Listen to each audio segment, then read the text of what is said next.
আজকে রান্না করেছি তেহারি। আর আজকের তেহারি রেসিপিটা এত বেশি স্পেশাল হতে যাচ্ছে কারণ হচ্ছে এটা যে কেউ চাইলে তৈরি করতে পারবে খুব সহজেই। ছোট থেকে বড় যারা রান্না করতে পছন্দ করে আবার খেতেও পছন্দ করে তাদের জন্য আজকের রেসিপিটা হতে পারে খুব ভালো একটা রেসিপি। অথবা ব্যাচেলাররা চাইলে কিন্তু এই রেসিপিটা ট্রাই করতে পারে। মোট কথা যে কেউ খুব সহজে ট্রাই করতে পারে, কোনো ধরনের বাটা মশলা ছাড়া আজকে রান্নাটা করব। প্রথমে আমি রান্নাটা করার জন্য এখানে সরিষার তেল নিয়েছি হাফ কাপের মতো। তারপর দিয়েছি গরম মশলা যেমন তেজপাতা, দারচিনি, লবঙ্গ, এলাচ, আর একটা নিয়েছি বড় কালো এলাচ, আর নিয়েছি স্টার মশলা একটা। তারপর এখানে 1 কাপের থেকে একটু কম পেঁয়াজ কুচি অ্যাড করে দিয়েছি। পেঁয়াজটা যখন গোল্ডেন ব্রাউন কালার হয়ে আসবে তখন এখানে আমি মাংস অ্যাড করে দিব। আর আজকে আমি তেহারি রান্না করছি গরুর মাংস দিয়ে, আর গরুর মাংসগুলোকে একটু ছোট ছোট করে কেটে নিয়েছি, তারপর এখানে দিয়ে দিয়েছি। আর গরুর মাংসের পরিমাণটা হয়েছে 500 গ্রামের মতো। ভালোভাবে এটাকে কতক্ষণ রান্না করার পর এখানে লবণ দিয়ে দিয়েছি স্বাদ মতো লবণ অ্যাড করার পর কিছুক্ষণ এটাকে নেড়েচেড়ে রান্না করে নিব যতক্ষণ না পর্যন্ত এটা নিজস্ব পানি বের হচ্ছে। এটা দিয়েই রান্নাটা হবে। কিছুক্ষণ সিদ্ধ করে নেওয়ার পর এখানে ঢাকনাটা খুলে দেখেছি মোটামুটি পানিটা শুকিয়ে গিয়েছে। এখন আমি আবার একটু পানি অ্যাড করে দিব। বাই দ্য ওয়ে, পানিটা কিন্তু গরম পানি অ্যাড করতে হবে, তাতে করে মাংসটা সফট থাকবে। ঠান্ডা পানি ইউজ করলে কিন্তু মাংসটা কিন্তু শক্ত হয়ে যাবে।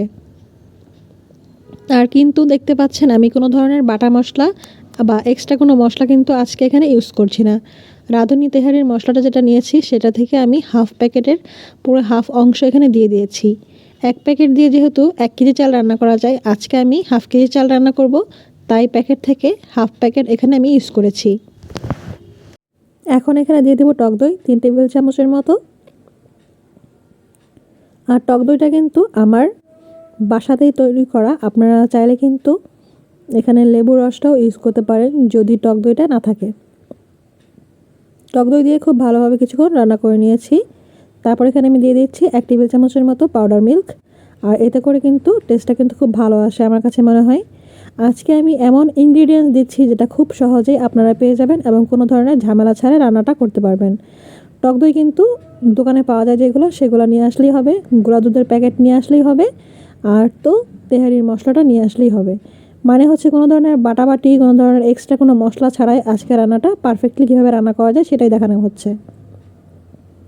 এখানে আমি স্পাইসির জন্য বেশ কয়েকটা কাঁচামরিচ দিয়েছি, প্রায় 15-16টার মতো কাঁচামরিচ এখানে ইউজ করেছি। এখন আমি 2 কাপের মতো চাল এখানে অ্যাড করে দিয়েছি। চালটা খুব ভালোভাবে পরিষ্কার করে নিয়েছি যতক্ষণ না পর্যন্ত এটা সাদা পাউডারটা দূর হয়ে যাচ্ছে। ক্লিন পানি হওয়া পর্যন্ত ভালোভাবে এটাকে ধুয়ে নিয়ে কিছুক্ষণ ভেজে নিয়েছি। এখন ভেজে নেওয়ার পর কিন্তু এখানে পানি অ্যাড করেছি। আর এখানে আমি 4 কাপ পানি ইউজ করেছি টোটাল। সব কিছু মিলিয়ে 4 কাপ পানি দিয়ে ভালোভাবে নেড়েচেড়ে ঢাকনা দিয়ে ঢেকে দিয়েছি। আর হ্যাঁ, অবশ্যই কিন্তু গরম পানি ইউজ করেছি। এদিকে আমি আলু সিদ্ধ করে রেখেছিলাম, ছোট আলু এবং বড় আলু দুইটা সিদ্ধ করে রেখে খুব ভালোভাবে এটাকে ভেজে নিয়েছি। ভেজে নেওয়ার পর এখানে অ্যাড করে দিয়েছি। তেহারির মধ্যে কিন্তু ছোট আলুটা বেশ ভালো লাগে আমার, তবে আমি ছোট আলু এবং বড় আলু মিক্সড করেই ইউজ করেছি। 1 কাপের মতো আলু দিয়েছি। তারপর খুব ভালোভাবে দমে রেখে কিছুক্ষণ রান্না করে নিয়েছি। যতক্ষণ না পর্যন্ত পানিটা শুকিয়ে আসছে ততক্ষণ পর্যন্ত এভাবে রান্না করেছি। তারপর কিন্তু নিচে তাওয়া ইউজ করেছি। নিচে দিয়ে তাওয়া ইউজ না করলে কিন্তু একদম লেগে যাওয়ার, পুড়ে যাওয়ার পসিবিলিটি থাকে, সেজন্য। তারপর এখানে আমি 1 টেবিল চামচ ঘি ইউজ করেছি। রান্নাটা কিন্তু অলমোস্ট ডান। এখন দমে রেখে 5 মিনিট রান্না করব, তারপরে কিন্তু এটা হয়ে যাবে। আজকে দেখানোর চেষ্টা করেছি খুব সহজে কীভাবে এটা রান্না করেছি, কোনো ধরনের বাটাবাটি, কোনো ধরনের মশলা ছাড়া। জাস্ট তেহারির মশলা আর টক দই এতটুকু দিলেই কিন্তু হয়ে যাবে। আর পাউডার মিল্কটা ইউজ করেছি অপশনাল, এটা জাস্ট এক্সট্রা টেস্টের জন্য, আপনারা চাইলে স্কিপ করতে পারেন। এখন আমি এটা পরিবেশন করে নিচ্ছি। একদম পারফেক্ট দোকানের মতো হয়েছে। আর টেস্ট কি বলবো, এত বেশি ভালো হয়েছে যে এটা কোনোভাবেই বোঝার উপায় নাই এটা বাসায় রান্না করা নাকি দোকান থেকে কেনা।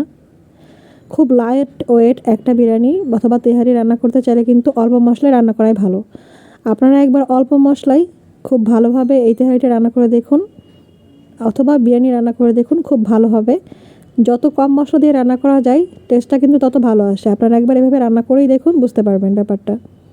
এখন আমি এখানে সালাদ ইউজ করেছি, পেঁয়াজ, শসা আর টমেটো এবং কাঁচামরিচ। আপনারা কিন্তু আপনাদের পছন্দ মতো সালাদ দিয়ে গরম গরম পরিবেশন করতে পারেন। শীতের দিন কিন্তু সকালবেলা অথবা দুপুরে অথবা বিকেলে যে কোনো সময় কিন্তু এই খাবারগুলো বেশ ভালো লাগে।